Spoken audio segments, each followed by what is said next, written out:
আলহামদুলিল্লাহ ওয়াসসালাতু ওয়াসসালামু আলা রাসূলিল্লাহ ওয়া আলা আলিহি ওয়া আসহাবিহি আজমাইন, আম্মা বা'দ।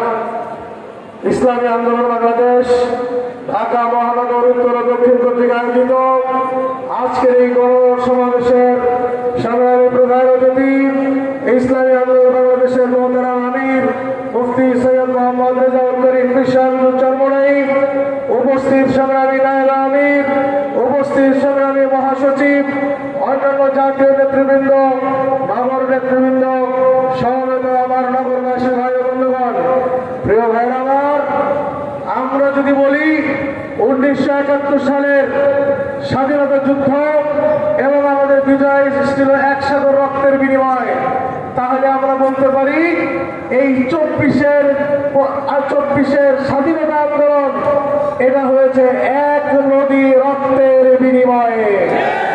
এই জালিম শাসক কত মানুষকে যে হত্যা করেছে আমাদের কাছে তার হিসাব নাই। গণকবর খুঁজে পাওয়া যাচ্ছে বিভিন্ন জায়গায়। ও জালিম, তুমি কোথায় পালিয়ে যাও, মনে রাখবা বাংলার জমিনে তোমার বিচার আজ হোক কাল হোক হবে হবে হবে ইনশাআল্লাহ। প্রিয় ভাইয়েরা আমার, জালিম শাসককে যারা সহযোগিতা করেছেন, পুলিশ ভাইয়েরা আজকে থানায় যেতে পারছে না, আমরাও জানি তাদের লজ্জা লাগছে, আমাদেরও ঘৃণা লাগছে, কি করবো জানি না। এদেশের মানুষ পুলিশের ওই পোশাককে আর পছন্দ করছে না। আমরা বর্তমান কেয়ারটেকার গভর্নমেন্টকে বলতে চাই, ওই পোশাক দেখলে কেন যেন আমাদের ঘৃণা লাগে, প্রয়োজনে ওই পোশাক পরিবর্তন করে। ওই পোশাকে আমার আবু সাঈদের রক্ত লেগে আছে। ওই পোশাক দেখলে কেন যেন আমাদের মুখটা ঝাঁঝরা হয়ে যায়।